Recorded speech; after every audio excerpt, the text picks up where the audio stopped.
Hello' বন্ধু বান্ধৱীসকল, মই কিস্মিয়ে মোৰ আন এটা ভিডিঅ'লৈ আপোনালোক সকলোকে স্বাগতম জনাইছোঁ। বন্ধু বান্ধৱীসকল, গৈ আছোঁ নগাঁও কলেজ আৰু তাত লগ পাম তিনিগৰাকী নতুন বান্ধৱী। আচলতে চৰকাৰৰ ফালৰ পৰা প্ৰশাসনৰ ফালৰ পৰা আমাক নিৰ্ধাৰণ কৰি দিছে 9:30ত যাই পাব লাগে বুলি কৈছিলে। 9:30 বাজিলে, গতিকে আহি পায়ে গ'লোহি আৰু এয়া নগাঁও কলেজৰ বাহিৰেৰে গৈ আছোঁ, বাহিৰৰ ফুটপাথেৰে কলেজ পামগৈ। খুব সুন্দৰ কলেজৰ পৰিৱেশ, খুব ধুনীয়া। আৰু এতিয়া গৈ আছোঁ, তিনিজনী নতুন ফ্ৰেণ্ড লগ পাম। তিনিজনী এজনী মই আগতে পোৱা বাৰু, বাকী দুগৰাকী নতুন, আমাৰ প্ৰিজাইডিং আৰু ফাৰ্ষ্ট পুলিঙক আজি প্ৰথম লগ পাম। গৈ আছোঁ, ভয়ো খাই আছোঁ। প্ৰথম এইবাৰ ইলেকশ্যন ডিউটি কৰিম, কেনেকুৱা হ'ব, কি কথা কি বতৰা। এইটো হ'ল মোৰ ইলেকশ্যনৰ আগৰ ভিডিঅ'।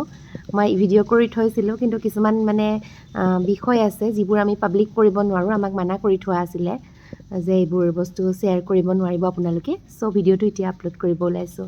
বাকী আপোনালোকক লৈ আনি আছোঁ, আপোনালোকক দেখুৱাম কেনেকুৱা ইলেকশ্যন মই এই পিৰিয়ডটো পাৰ কৰিলোঁ, এই টাইমটো কেনেকৈ পাৰ কৰিলোঁ সকলোকে দেখুৱাম। আজিলৈ আহিছোঁ দেই।